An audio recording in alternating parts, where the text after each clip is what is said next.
స్నేహబలం. అనగనగా ఒక అడవిలో జింక, ఎలుక, తాబేలు, కాకి మంచి స్నేహంగా ఉండేవి. చెట్టు తొర్రలో ఎలుక, చెట్టు మీద కాకి ఉండేవి. చెట్టు పక్కనే ఉన్న చెరువులో తాబేలు నివాసం ఉండేది.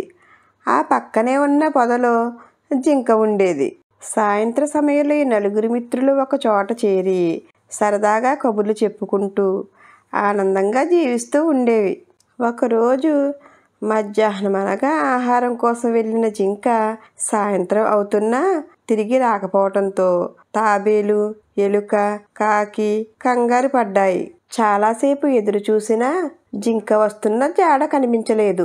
స్నేహితులారా, జింక ఇంతసేపైనా ఇంటికి తిరిగి రాలేదంటే ఏదో ప్రమాదంలో చిక్కుకుని ఉంటాడు అంది తాబేలు కంగారుగా.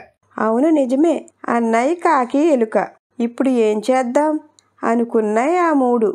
స్నేహితులారా, నేను ఎగిరి వెళ్ళి అడవంతా చూసి వస్తాను అంటూ కాకి రివ్వుమంటూ ఆకాశంలోకి ఎగిరింది. తాబేలు, ఎలుక జింక వస్తాడేమోనని నాలుగు దిక్కులు చూస్తూ నిల్చున్నాయి.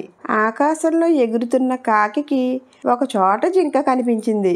కానీ అది వేటగాడు పన్నిన వలలో చిక్కుకుపోయి బాధతో గింజుకుంటుంది. కాకి జింక ముందు వాలింది.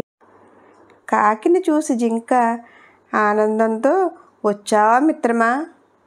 ఆహారం కోసం వచ్చి చూసుకోకుండా వేటగాడు పన్నిన వలలో చిక్కుకుపోయాను, నన్ను రక్షించు అంది. భయపడకు మిత్రమా, నేను మన ఎలుక మిత్రుడను తీసుకుని వస్తాను. అతడు ఈ వలను కొరికి నిన్ను కాపాడుతాడు అని కాకి జింకకు ధైర్యం చెప్పి మళ్ళీ ఆకాశంలోకి ఎగిరింది. కొద్దిసేపట్లోనే ఎలుకను తన వీపు మీద ఎక్కించుకు వచ్చి జింక దగ్గర వాలింది. ఎలుక తన పదునైన పళ్ళతో వల కొరికి జింకను విడిపించింది. ఆ ముగ్గురు ఆనందంగా కబుర్లు చెప్పుకుంటూ తమ ఇళ్ల వైపు నడిచారు. దారిలో వాళ్ళకి తాబేలు ఎదురుపడింది. ఆ నలుగురు ఆనందంగా కబుర్లు చెప్పుకుంటూ ఇంటి దారి పట్టారు.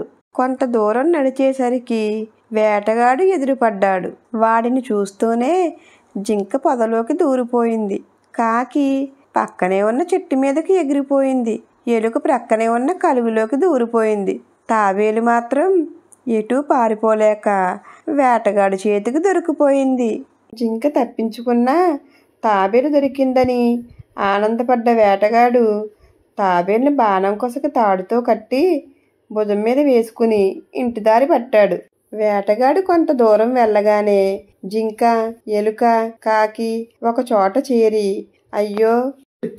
అయ్యో జింక వేటగాడి బారి నుంచి తప్పించుకున్నాడు అనుకుంటే మళ్ళీ తాబేలు వీడి చేతికి దొరికాడే అనుకుని బాధపడ్డాయి. అప్పుడు ఎలుక, స్నేహితులారా, మనం తాబేలును కాపాడుకోవటానికి నాకు ఒక మంచి ఉపాయం తట్టింది అంది. మిత్రమా, తొందరగా ఆ ఉపాయం చెప్పు అంది కాకి. వేటగాడు నడిచే దారిలో జింక చచ్చినట్లు పడి ఉంటుంది. అప్పుడు వేటగాడు జింకను పట్టుకోవటానికి తాబేలుని కట్టిన బాణం క్రింద పెట్టి వెళతాడు.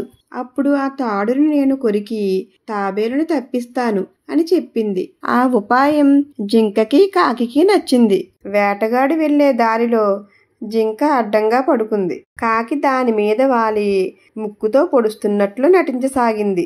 ఆ దారిలో నెమ్మదిగా వస్తున్న వేటగాడు జింకను చూశాడు. జింక మీద కాకి వాలి ముక్కుతో పొడవటం వల్ల అది చచ్చిపోయిందనుకుని, ఆహా, ఏమి నా భాగ్యం, ఈ రోజు అదృష్టం నా పక్షాన ఉంది. అందుకే వలలో జింక తప్పించుకున్నా ఇక్కడ మరొక జింక దొరికింది అని ఆనందపడుతూ భుజం మీద బరువుగా ఉన్న తాబేలును నేల మీద పెట్టి జింక దగ్గరకు నడిచాడు. వెంటనే ఎలుక వచ్చి తాబేలుకు కట్టిన తాడును కొరికేసింది. కాకి కావు కావుమని అరుస్తూ ఆకాశంలోకి ఎగిరిపోయింది.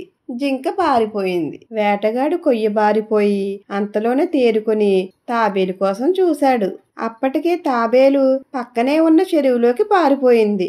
ఏమి నా దురదృష్టం, చేతిలో ఉన్న దానిని వదులుకున్నాను అనుకుంటూ ఆ వేటగాడు ఇంటికి వెళ్ళిపోయాడు. ఎలుక, జింక, తాబేలు, కాకి ఆనందంగా తమ ఇంటికి వెళ్ళిపోయాయి.